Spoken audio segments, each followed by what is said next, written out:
Une chose est certaine, c'est que l'homme n'est pas le plus vieux problème ni le plus constant qui se soit posé au savoir humain.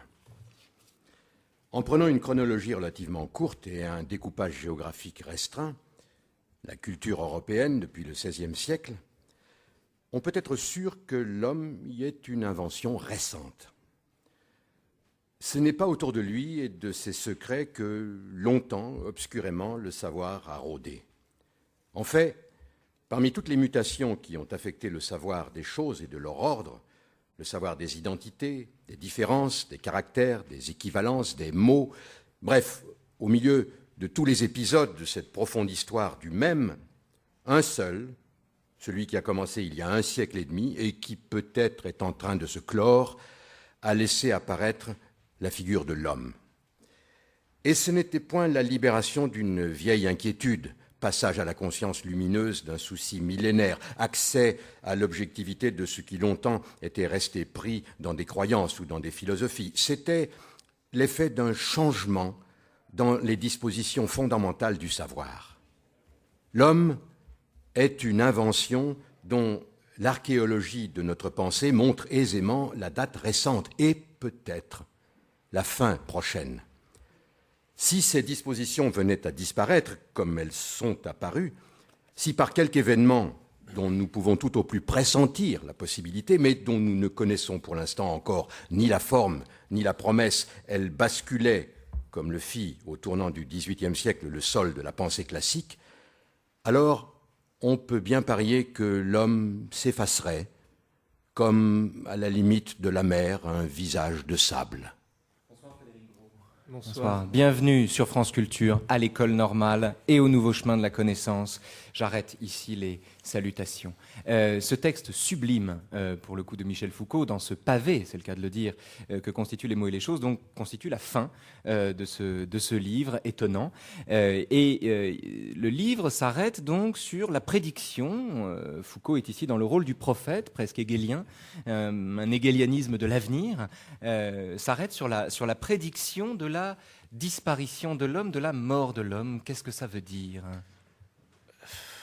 Alors ça veut dire effectivement, il n'est pas en train de parler de l'homme en tant qu'espèce physique, il n'est pas en train de prophétiser l'extinction prochaine de l'espèce humaine. Il n'est même pas en train de parler de l'homme comme dans sa dimension morale, c'est-à-dire quand il dit l'homme est une invention récente qui date du XIXe siècle, il prétend pas effectivement qu'on n'a jamais parlé auparavant, il aurait du mal à le faire, de l'âme humaine et des grandes passions humaines, puisqu'il existe de tout cela évidemment chez les classiques de très grandes descriptions. Non, ce qu'il est simplement en train de dénoncer, c'est à la fois de dévoiler l'apparition récente et de dévoiler en même temps la fin prochaine de l'homme dans, oui, on pourrait dire, c'est un terme peut-être un peu compliqué comme ça, comme configuration épistémologique, si vous voulez, c'est-à-dire que ce qu'il analyse dans les mots et les choses, ce sont les grandes nappes de savoir à chaque époque, et il comprend que cette grande nappe de savoir au XIXe siècle, elle s'est construite, elle s'est figurée, elle s'est élaborée en traçant ce visage qui était le visage de l'homme. Et ce qu'il est en train de dire surtout, et c'est peut-être ça qui pourrait rendre compte de l'énigme, qui est quand même l'énigme du succès éclatant en tant que phénomène d'édition des mots et les choses. De ce livre indigeste et sublime par endroits, en fait. Il y a indigeste, voilà.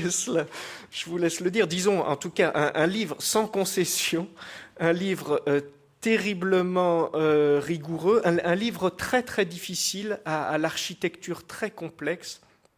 Vous savez, quand vous m'avez proposé de le relire, au fond, moi je l'avais lu il y a 20 ans, mais crayon à la main, et quand on lit un livre crayon à la main en essayant de le comprendre, effectivement, ça pose déjà beaucoup plus de difficultés. Et là, quand je l'ai relu pour votre émission... Vous avez retrouvé vos anciennes annotations comme un palimpseste ? Oui, mais si vous voulez, ce qui m'a frappé, c'est qu'il y a quelque chose... C'est quand même un texte qui supporte très bien la lecture, hein, la lecture à haute voix. Il y a quand même, dans dans les mots et les choses, il y a une épreuve presque initiatique. Ce que je veux dire par là, c'est qu'il y a un ton, il y a une promenade, et Foucault nous emmène. Et ce qu'il nous dit en même temps, et c'est ce qui vient d'être lu, c'est que le sol est en train de trembler sous nos pas. Et je crois que c'est ça qui pouvait, d'une certaine manière, saisir les consciences à cette époque-là, c'est-à-dire cette idée que nous nous en rendons même pas compte, mais ce qui bouge, c'est moins nos idées, c'est le système, ou plutôt le paysage même dans lequel nos idées peuvent prendre naissance. Donc il y a quand même cette idée-là que quelque chose est en train de trembler, de bouger, et qui signifie, entre autres, la disparition.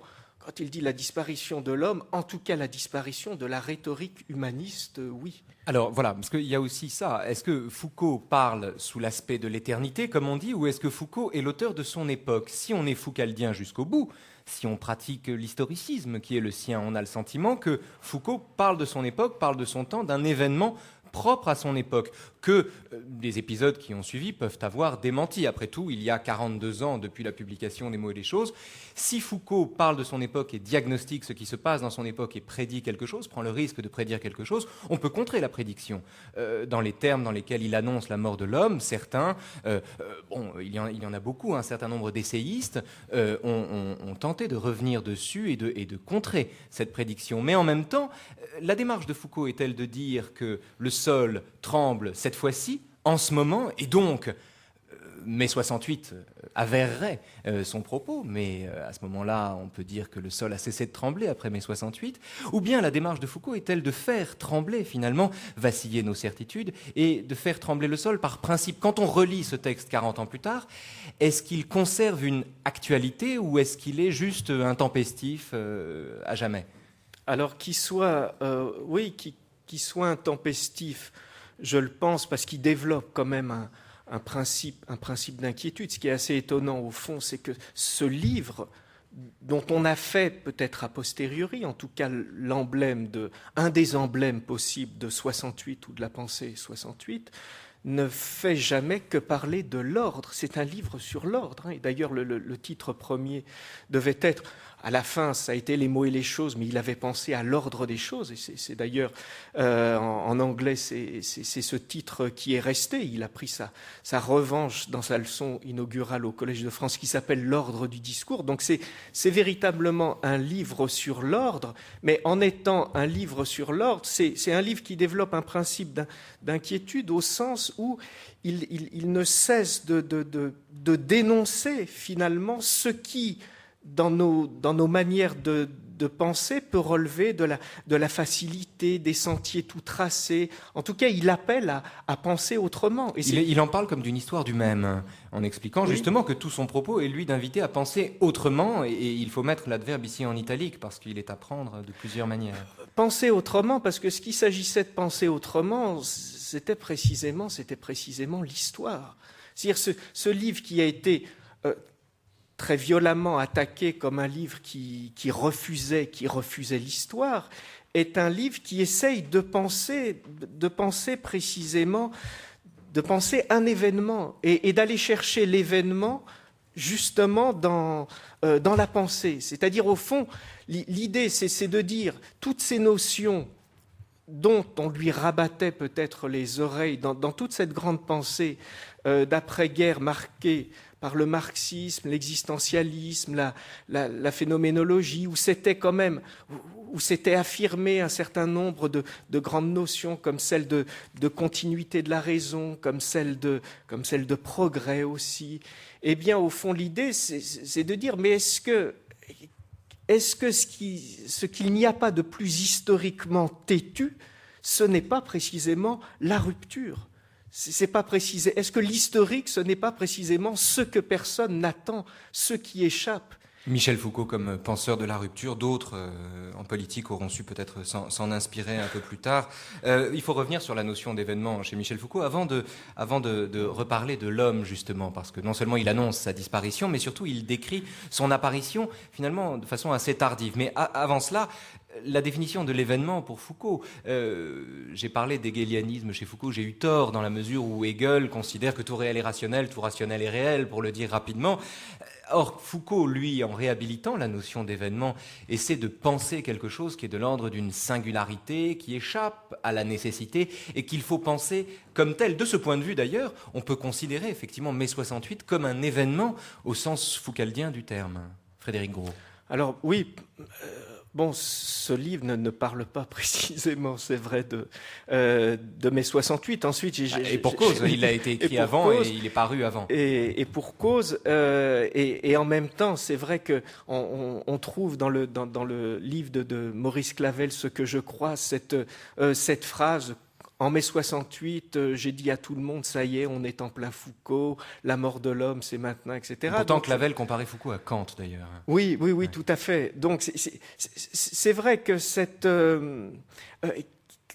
j'allais dire, l'énigme, et ce qu'il faut essayer de penser, c'est quand même en quoi ce livre, en tout cas, peut dire quelque chose de mai 68. Et ce qu'il dit, d'abord et avant tout, parce que, je le répète, c'est un livre sans concession, un livre difficile, c'est qu'il existait et dont on se demande si aujourd'hui il pourrait connaître le même succès de librairie, 15 000 exemplaires pour la première année, et puis ça n'a cessé ensuite.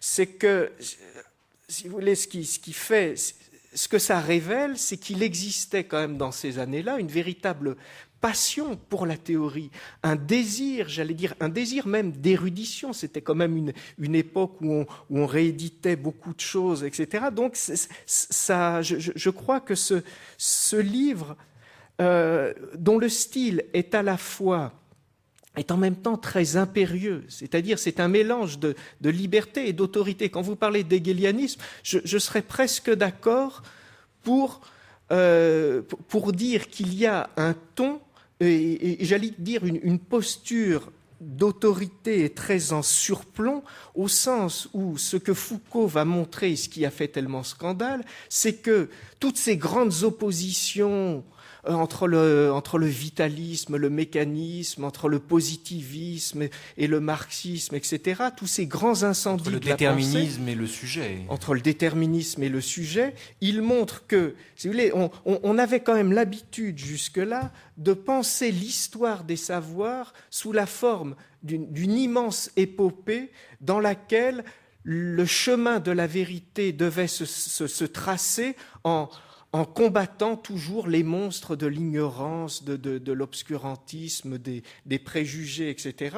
Et ce que dit Foucault, c'est qu'il change complètement la perspective même de la pensée, puisqu'il va décrire des paysages dans lesquels ces grands incendies qu'on rallumait en écrivant l'histoire de la conquête de la vérité apparaissent plutôt comme des foyers lumineux qui prennent leur place exacte dans un système de pensée qui les précède. L'important, je crois, c'est Foucault qui le dit, c'est que la vérité n'est pas hors pouvoir ni sans pouvoir. La vérité est de ce monde, elle y est produite grâce à de multiples contraintes et elle y détient des effets réglés de pouvoir. Il n'y a pas que le style de Foucault qui est impérieux, il y avait aussi la façon dont il parlait, on va l'entendre tout de suite. Ce que j'ai voulu montrer, c'est ceci, c'est que l'homme n'est pas, comme on pourrait le croire, le plus vieux problème qui se soit proposé à l'humanité. On imagine assez facilement que sous tous les cieux, dans tous les siècles, dans tous les climats, au milieu de toutes les cultures, le problème le plus fondamental, c'était de savoir ce que c'est que l'homme. Or, quand on envisage à la fois ce qui se passe dans les autres cultures, chinoises ou bantoues, peu importe, même ce qui s'est passé dans notre culture à nous il y a plusieurs siècles, ce qui est tout à fait frappant, c'est de voir que l'homme n'y a littéralement aucune place. Ce qui a place, ce qui est important, eh bien, ça peut être Dieu, ça peut être les dieux, ça peut être le monde, ça peut être une idée, ça peut être l'espace, ça peut être les chiffres, ça peut être peu importe. L'homme, en tout cas, n'existe pas en ce sens qu'on ne s'en fait aucune idée ou représentation. On ne considère pas l'homme comme l'énigme fondamentale qui permettra de connaître tout le reste. Et ceci vaut pour les autres cultures, ceci vaut également pour notre culture jusqu'au XVIIIe siècle. L'humanisme est un mot qui n'existait pas avant le XIXe siècle. Il ne se trouve même pas encore chez Littré.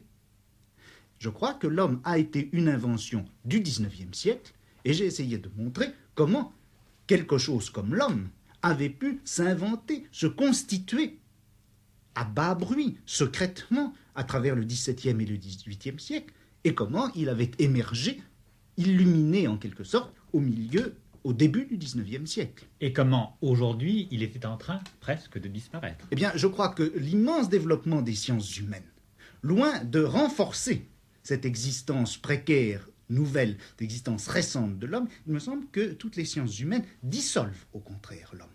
Et quand on voit les travaux des ethnologues actuellement, comme ceux de Lévi-Strauss, ou les travaux des psychanalystes, eh bien, on est tout à fait frappé de voir que tous ces travaux ne révèlent pas l'essence secrète de l'homme, ne manifestent pas en quoi ça consiste d'être un homme, mais révèlent au contraire des sortes de structures formelles, des lois de pensée, des structures. Et ces lois, ces formes, ces structures, ces configurations abstraites apparaissent comme le fond sur lequel nous existons, sur lequel, dans toutes les civilisations, les êtres humains existent. Miracle de la radio, pour la première fois peut-être, la voix de Michel Foucault résonne dans la salle des actes à l'École normale supérieure où nous sommes en direct pour parler donc de Michel Foucault et de ce livre étonnant, Les mots et les choses, en compagnie de Frédéric Gros. On a prédit donc la mort de l'homme, enfin il a prédit la mort de l'homme, après avoir déclaré que son apparition était plus tardive que ce qu'on pouvait dire, puisque l'homme est, selon Foucault, apparu au début du XIXe siècle. Alors je sais que le statut de la vérité est fluent chez Foucault, mais enfin quand même, est-ce que cette thèse de l'apparition de l'homme au début du 19e n'est pas tout simplement fausse? J'en voudrais pour preuve la Déclaration universelle des droits de l'homme et avant cela les essais de Montaigne. Frédéric Gros. Oui, alors évidemment, enfin quand je Qu'est-ce dis que évidemment, Foucault répondrait à une objection comme ça? Non, pas évidemment. Ce que je veux dire, c'est que effectivement, quand vous dites même chez Montaigne, ce que dit Foucault simplement, c'est que dans la manière dont les savoirs se tressent à différentes époques, ce qui change, c'est ce tressage. Je veux dire par là que... Je comprends pas. Alors, ce que j'essaye de rendre par là, c'est véritablement ce que Foucault appelle l'épistémé, c'est-à-dire, il essaye de montrer qu'il existe, en deçà des savoirs même, une configuration qui les rend possibles, un système de contraintes discursives qui les rend possibles, et qui fait que, par exemple, à la Renaissance, dès qu'on essaye de connaître, ce qu'on va essayer de connaître, ce sont des ressemblances. Et que, dans l'âge classique, connaître, c'est déployer un jeu de représentation. Et ce qu'il montre, c'est qu'à partir du XIXe siècle, la manière dont la connaissance va construire ces objets... Donc l'épistémé du 19e. L'épistémé, exactement, du 19e, elle va s'ordonner tout entière autour de ce nouveau centre de gravitation qu'on va appeler le sujet humain, de telle manière que, dès qu'on voudra connaître, il faudra poser comme horizon, nouvel horizon indépassable de cette connaissance, la question, qu'est-ce que l'homme? Ce que je veux dire par là, c'est que Spinoza pouvait très bien, dans l'éthique, commencer son système de la vérité par une définition de Dieu, alors que ce qui va apparaître comme... Parce que, si vous voulez, il y a pour Foucault une épistémé qui impose que la logique de la vérité se fasse selon le déploiement des représentations, alors qu'à partir du XIXe siècle, il faudra, pour déterminer ce qu'il en est même de la connaissance, poser cette figure de l'homme comme étant l'objet et le sujet privilégié de toute connaissance. Mais je veux dire, il s'agit d'une configuration épistémologique. Il ne s'agit pas de dire que personne n'a jamais parlé de l'homme. Enfin, ce serait non, parce que la question « qu'est-ce que l'homme » avait été posée par Kant. On peut aussi revenir à Descartes. Ah oui, mais Kant, justement, où l'homme est l'horizon de la pensée. Enfin, oui, mais l'homme est l'horizon de la pensée. Enfin bon, on va pas... Est-ce que l'épistémé cartésienne, je veux dire, est-ce que l'ensemble des discours du XVIIe siècle ne tournait pas autour de... Non, enfin... Pour Foucault, non. Et dans la démarche cartésienne, Le cogito ne s'assied que de pouvoir se soutenir de la représentation de Dieu.